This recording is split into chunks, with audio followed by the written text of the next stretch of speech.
first thing is, can you kind of give me your general thoughts on the team you have this year? Well, right now, the great thing about it is that's probably the word to describe it is togetherness. And they've done a great job of being together this summer. After the spring debacle we had as far as trying to battle the COVID and everything else we're going through with the spring season. So these guys have really been together since they've been back, and they've been committed to what's going on. They've worked hard and they've busted their behinds, and they're playing hard for each other. So that's a good positive thing about it. Your quarterback, George Martin. Tell me a little bit about him and what makes him work with this offense and what he does well. I think the thing that really makes him work is him being a fifth-year senior, and it's been his fourth year he's been involved in this offense. He's kind of got a feel of it. He's been kind of our captain on the field, the catalyst behind driving this machine that we have, and he's done a great job of it, especially last week, coming back from behind and being able to pull that thing out. And George, driving down right before half, getting that field goal was huge. And then later on in the game, driving down and punching it in and getting a 2-point conversion, George is a big part of that. Elijah Jackson, what kind of running back has he been for you over the years? Elijah's been a good, solid running back. The thing about it is exactly what Smoke was just talking about when I came on. Being a running back is tough. I mean, you're getting that ball and you're getting hit, and we're trying to give it to him 20, 30 times a game, and it's a tough situation. We're trying to put our running game at the forefront of our offense, and so he's done a good job of doing it. We just haven't gotten it going the way we want to get going, but he is the kind of player that we definitely want at running back, and those are the guys that we're looking for to try to lead our football team when it comes to the running back position.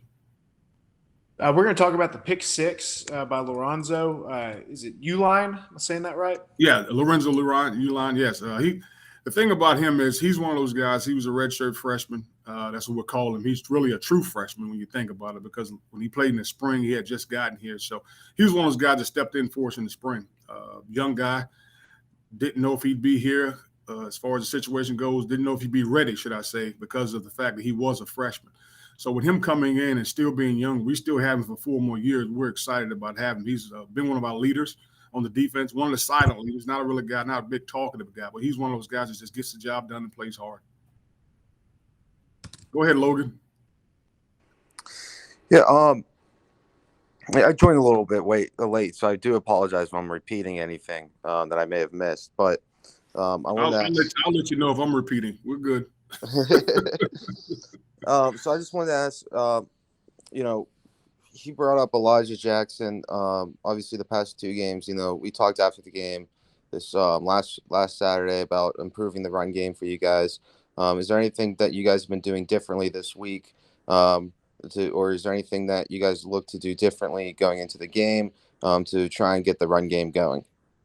Not really. I mean, I think our outside zone is what has to pick up for us. It's one of those situations where we're trying to get it going as much as we can, just trying to get the right blocks. The thing about it, we've been playing a good football team. And when you got a good defensive line up front, A&T had a good D-line, and Charleston Southern had a great D-line. When you're playing against defensive lines, you got to try to find those cracks when you can. They just haven't been there. But it's not going to stop us from trying to get our running game going. We have to get the running game going in the direction we want to go in. But, just like I was telling Ben earlier, the great thing about it, we have a fifth-year senior with George. And George has done a great job of, pulling this team together and leading us where we need to go whenever we need to come from behind victory. Go ahead, Ray. Thanks, Coach.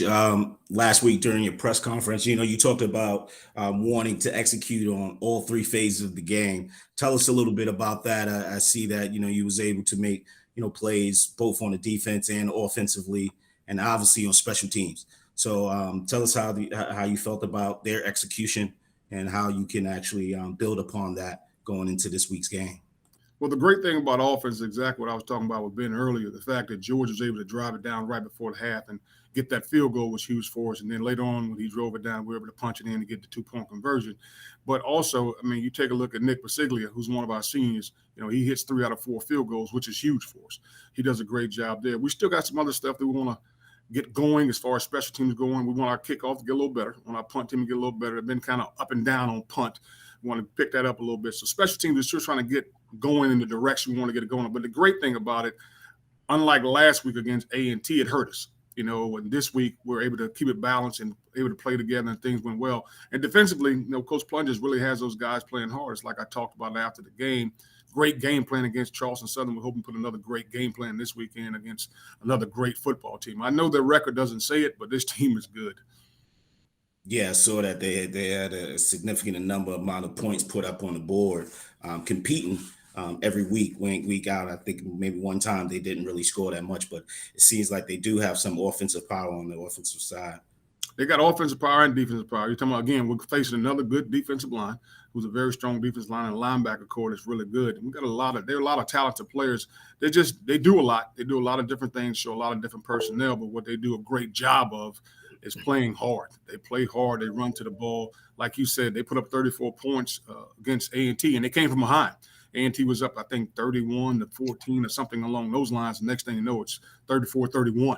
They did a great job there. They put up 31 points against Campbell. So they got a good football team. They're just slowly putting this thing together, and they're playing hard. I hope they don't put it too well together this weekend.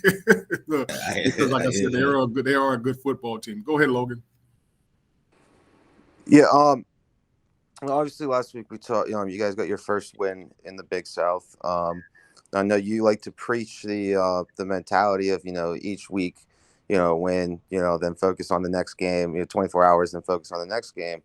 But, it's just a year and a half, still no road wins in the Big South. So is there any, just itching to get that milestone off your back going into this week? It's kind of like I said before, Logan. I mean, and winning is just not easy. I mean, when you win a football game, you got to be able to savor it, and you got to do what you got to do to try and win the next one. So we're trying to win at home, away, whatever the situation may be. But is it there? Yeah. I mean, the taste is always there. You want to win on the road to see if you can do it, see if you can go into a hostile environment and do it. And we haven't been able to do it yet. So I think the guys are excited about doing that, but we're excited about competing against a team that's real well coached, and they play extremely well, and they play hard. And they're a good football team. But do we want to get a win? I think we always want to get a win. But like I said before, victories aren't easy. So that's the thing about it. I know people think, hey, let's win. Why can't we win? But winning's hard. It ain't something you just automatically – other teams competing also. Other teams have guys on scholarships also. Other teams want to win also. So it's a situation where you got to go in there and be prepared, and hopefully you guys can enhance on the preparing that you've done all week long. Coach, I apologize for being a little bit late. I was having trouble connecting today, but and I don't know if anybody addressed the block punt, but if I can get your comment on Supalani Ma'alei and his attempt at playing soccer into the end zone. The weird thing is this, Chris, as you talk about that. I mean, the fact that he busts through the line and he blocks a punt, and he kicks the ball, and everybody's like, pick it up. And Subi comes to the sideline. I'm like, Subi, you can't kick the ball. And he looks me right in my face and said, Coach, I didn't know. And the crazy thing about it is I had to address it. There's certain things you can't do in a football field that the young generation just doesn't know. I mean, these guys have no idea who Dave Casper is. None. So you can't bat the ball down the field. You can't kick it down the field. So I had to address them guys. Not only can you not bat it down the field with your foot, you can't push it down the field with your hands either. Once your helmet falls off, you can't continue to play. So we had to cover some things that I didn't think you had to cover. I mean, I thought guys automatically knew it. It's not soccer. You can't kick the ball. The weird part about it, it's extremely funny, he was out of breath when he came on the sideline. I'm like, Super, if you just pick it up and ran, you could be out of breath and you'd have a touchdown, as opposed to trying to kick it and thinking you got to run behind it. So, but the great thing about it is we got the block, we got the recovery, and we got points out of it. He did a great job, and he played hard all week. He was our player of the week, played extremely hard. But that's just Soupy. That's who he is. So go ahead, Mike. He may have a rugby future. Oh. Go ahead, Mike. As you said, you tried to address to him about the block punt, but there's also DeMont Martin after it went through his hands and then it led to an interception. What did you address to him after that? Well, I mean, the thing I tell guys all the time, you can't worry about the last play. And Smoke being a former player, I'm not sure if some of the guys are former players. The one thing you have to do is have a short memory when it comes to bad plays. And I just went up to him. I said, hey, don't worry about that. What's the next play? What's the next most important play? That's all you need to worry about. Don't worry about anything else. And what it did for us was DeMont ended up he called a 2-point conversion, did a great job of staying at the back line and not stepping out of bounds and being able to pull that ball in. He called a 2-point conversion. And then he got the onside kick, after they hit Fairman in the chest, after they pull a water boy on Fairman They found a weak link and kicked it at him. And then DeMont did a great job of jumping up and reaching and grabbing it out of the air and securing the win for us.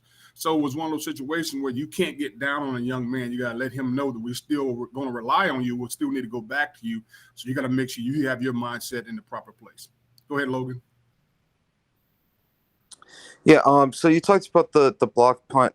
Now I believe a couple weeks before that, you guys also had a blocked field goal again in your first home game. Mm-hmm. I know you already talked about the special teams a little bit, but I just want to ask, it's a very, in terms of like the fans and how they view it, it's a very forgotten aspect of the game.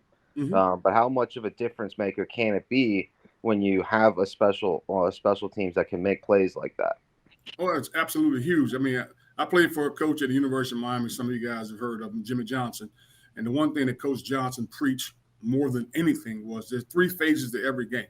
If you can win 2 out of those 3 phases, you probably can win the football game. And probably one of the most important phases is the foundation of it, because you got offense and defense. And then the bottom is special teams. If you want to see how good a team is, look at how hard their special teams play. Because offense and defense understands the importance of special teams. And guys that want to get on the bus understand the importance of special teams. So we got to continue to push special teams. I'm in meetings all the time. I'm talking with our guys all the time. When Coach Alamalo is running special teams meetings, I want them to understand the importance of it and how important it is to win the special teams battle to win a football game.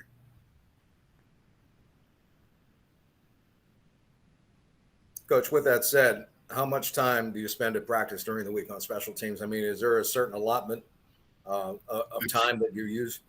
Absolutely. We have we usually go with 5-minute periods each day. We have at least 20 minutes of special teams every day. That's with punt return, whatever coach feels like he feels necessary. Usually go punt and punt return on one day where we use 10 minutes in each period.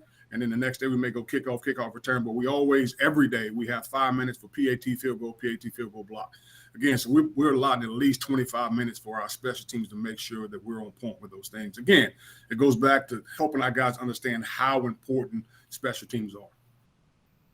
Again, I'm not sure how much you addressed North Alabama earlier in the conversation when I wasn't on just yet, but tell me about the strengths that you have to guard against as far as North Alabama is concerned, offensively, defensively. Well, the biggest thing we have to probably combat against on both sides of the ball is they're going to give you a lot of different formations. Offensively, you're going to get 20 personnel, 21 personnel, 10 personnel. You're going to get trips. You're going to get tray. You're going to get unbalanced. You're going to get a lot of different personnel group is going to also get a lot of different formations. Defensively, same thing. You're going to get a 4-man front, 3-man front. You're going to get bare.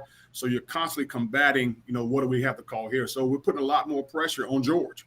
We're putting a lot more pressure on Buzz to make those checks and making the proper checks to make sure things fall into place. So, again, it's great to have a 5th-year senior at quarterback and have a 4-year, starting middle linebacker who knows exactly what's going on. So those are the positive things about what's going on. But, again, the biggest issue, Chris, that I see with those guys is the athletic ability they have on both sides of the ball. They're some great athletes at University of North Alabama. And, again, don't let the 0-6 record fool you. I've told our guys that this is a good football team. Just want to talk a little bit about Lorenzo Eulin's pick and his pick 6. That was huge in that game on Saturday. I know that was it was a backbreaker really for Charleston Southern in that game. And Eulin just comes to play every week. I know we talk about Bazako, we talk about Shagog, and Eulin is another guy who's always there. Garrett Fairman's name is called constantly as well. I mean, there's so many tough people on your defense. But if you will, let's talk about Lorenzo Eulin and how much that pick meant to the win. Well, earlier before you came, Ben asked me the same thing about Lorenzo. And it's like I said before, what Lorenzo has been a huge surprise for us because he came in last year as a freshman in 20. We were thinking we may have to redshirt him, but we didn't have the season. So we start 21 season, and because of some injuries here, some COVID situations here, he has to start for us the first game. And we realized, man, we got a football player. And he's been able to maintain that position and keeping that starting job since he's gotten here. So he's a freshman who we have 4 more years with, who we're extremely excited about. And he's been able to do some great things for us. And he's also slowly become a leader of that defense. And like I was telling Ben, he's not so much a vocal leader as he's just quiet, kind of does his job and does what he's supposed to. Now, he's flamboyant on the field, but he's not real talkative off the field. He's one of those guys that goes about his business and does a great job. Sidney Oettinger is another guy. I mean, he really stepped up his game. Yeah, Sidney really has. And Sidney's one of those guys. And the great thing about Sidney, and him and I always talk about it, and the thing that I love about him, and it kind of brings me to tears sometimes, Sidney never thought he'd be a college grad. He never thought he'd make it this far when it came to school. And Sidney graduates in December. So me and him both were very excited about that. This past spring, he made the honor roll. You know, he made the dean's list. I mean, things that he's done, he never thought he'd do academically. And now he's also excelling football-wise, which he always thought he'd do. So he's really excited about what's going on. I think that kind of adds to how good of a year he's having, knowing that he's going to graduate from college in December. Go ahead, Mike. Shifting gears back to North Alabama, they really like to go down the field and have really long plays, like 50 yards is usually like their longest play every game that they have. What are the keys to stopping that from happening? Well, the thing about it, and Coach Plungers and those guys put, like I said, a great game plan together. They always look for a big play. They're going to look for a big play because they have big play receivers. They have great athletes, like I was talking about earlier. The thing with that is try to keep everything in front of you. And we just got to put pressure on the quarterback. I mean, we do a great job up front. Our D-line has done a great job all year of getting pressure on the quarterback and getting him out of his comfort zone. That's just something we're going to have to continue. But it also goes back to North Alabama also plays with two different quarterbacks. So it's a situation we got to figure out, okay, this guy going to run more, this guy going to. So, again, it goes back to their personnel. Their personnel is going to be the toughest thing for us to deal with this week because they're such good athletes. Yeah, I just saw. Yeah, I was reading about that they have started at least 2 to 3 different quarterbacks this throughout this season so far. Coach, what are you guys focusing on more? Obviously, you just now said whether it's running in or passing. For the films that you have watched, who are you guys really focusing on for this week to be the guy on the center? I'll be honest with you, Smoke. I'm not 100% sure because number 3 got hurt earlier in the year. He was at starter earlier, and now he's come back, and now it's got 7. Now they got 10. So we're not 100% sure, but it goes back to what I talked about. It's the formations that are probably going to dictate a little bit more than anything else. So we're trying to make sure our guys have an understanding and make sure our middle linebacker can make the adjustments and makes the checks when it comes to the different formations. So that's going to be the toughest thing about it, Smoke. Thank you. Go ahead, Ben. I spoke with Blake Deaver, quarterback for North Alabama. Going back to the days, he told me his father played with you at Miami. I don't think his dad played a lot, but do you have any memories or connections? What's his dad's name? I wrote it down, and now I can't find what I did with it. My conversation. Well, if you don't know him, how am I supposed to know him, Ben? Come on. I know. Couldn't find him, but I didn't know if you might know anything about him or any connections. If not, I can't. A Deaver? No, I can't remember. I can't remember a Deaver, to be honest with you. But it's a situation where I probably do know who he is. I just can't remember who his name is. You know, so it's one of those. But I'll ask Blake before the game. Maybe he'll be able to tell me. After the game, should I say? I'll try to follow up and maybe shoot you. Okay, sounds good.